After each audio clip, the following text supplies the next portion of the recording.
pour 270 contre 265. L'Assemblée nationale a adopté. En conséquence, le projet de loi est rejeté. Prochaine séance demain à 9h. Question orale sans débat. La séance est levée. Ce texte comportait trop de contradictions. C'est un texte qui se voulait un texte de fermeté au départ, qui malheureusement qui avait été durci considérablement par le Sénat, totalement vidé de sa substance ici par l'aile gauche de la majorité, qui n'avait donc plus aucun intérêt, avec une mesure totalement inacceptable à nos yeux, c'était ce droit à la régularisation qui aurait entraîné des régularisations massives. Cette seule disposition, elle est à nos yeux totalement inacceptable. La France n'a pas besoin de plus d'immigration, elle a besoin de moins d'immigration. Nous avons donc voté cette motion de rejet. Nous sommes ravis que cette motion ait abouti.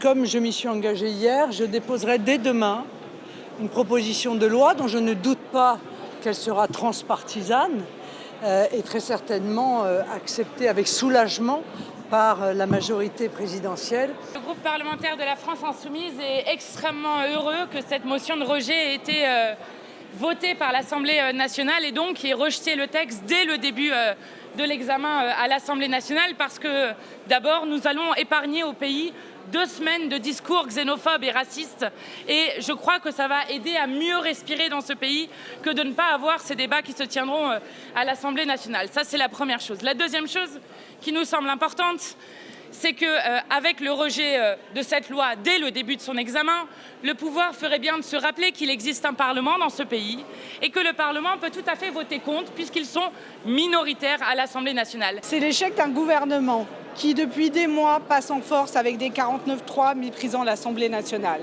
C'est l'échec de Gérald Darmanin, un ministre qui n'avait ni vision ni cap, un ministre qui s'est fait copie des idées d'extrême droite, qui a repris leurs propositions, qui a repris leurs mots. C'est la sanction de la duplicité du ministre de l'Intérieur. Ministre de la droite la plus dure au Sénat, ministre de la compromission à l'Assemblée nationale. C'est au fond l'épuisement du « en même temps ». C'est un rendez-vous manqué sur une question importante pour les Françaises et les Français. Je trouve que ce n'est pas très digne de voir l'extrême droite et l'extrême gauche faire la fête ensemble. Et je ne pense pas que ce soit aujourd'hui un bon moment pour notre démocratie parlementaire. Il y avait du travail.